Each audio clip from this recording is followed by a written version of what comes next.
Good morning, everybody. Happy Wednesday to you. This passage that we're looking at today is really a beautiful passage, has so many beautiful truths in it, but it's all pulled together in that very last verse, verse 25, that says this. It says, "For the foolishness of God is wiser than human wisdom, and the weakness of God is stronger than human strength." The foolishness of God is wiser than human wisdom. And I think part of what Paul is doing here is trying to illustrate for us the gap between God and us, that He is the creator, we are creation.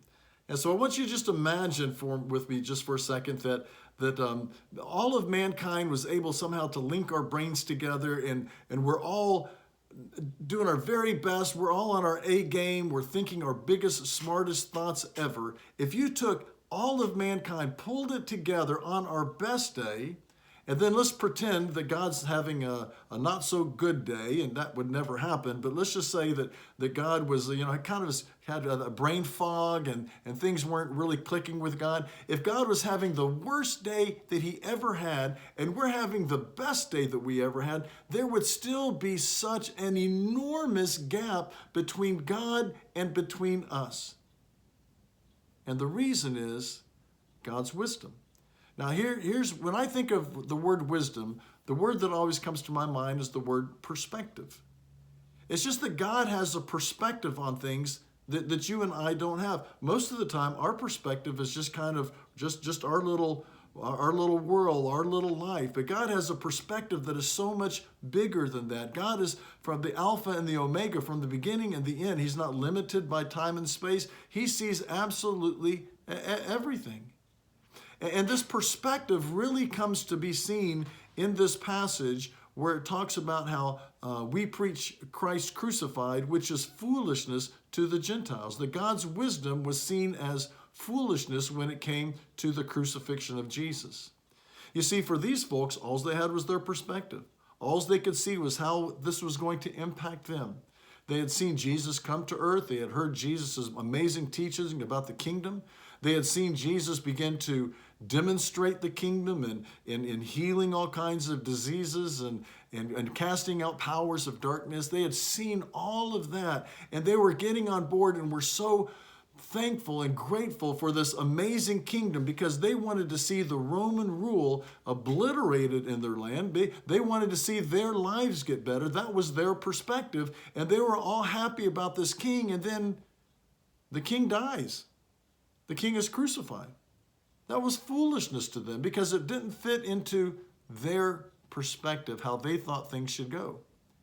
They didn't have God's wisdom on this. They couldn't understand God's perspective. That God wasn't just concerned for these people. He was concerned for those people. But God's perspective was so much greater than that. God's perspective was for people for all time. The people, through this death of Jesus, that now we can have relationship with the Father through what Jesus did, through His completed work on the cross. That was God's perspective. That you could have a relationship with Him, that I could have a relationship with Him, that some guy in Russia can have a relationship with Him, that people in China. God loves this whole world. That is God's perspective. You see, you and I, sometimes you may have a way of seeing things. I may have a way of seeing things.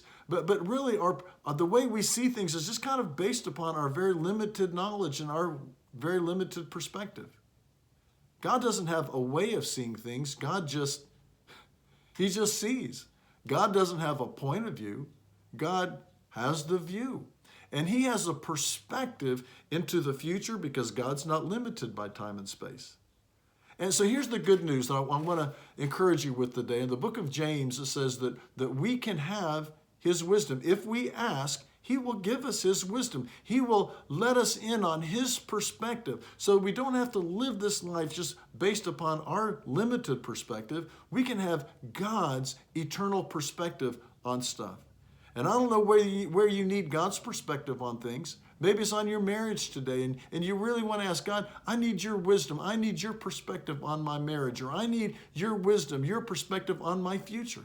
I need your wisdom, your perspective on what's going on with my family. I just want us to encourage you today. As His kids, He wants to give you His wisdom. He's a good Father that wants to give you His wisdom, give you His perspective. And so I want to encourage you to do that, to seek and ask God for His wisdom, for His perspective today, because He sure wants to give it to you. God bless you. Have a great day.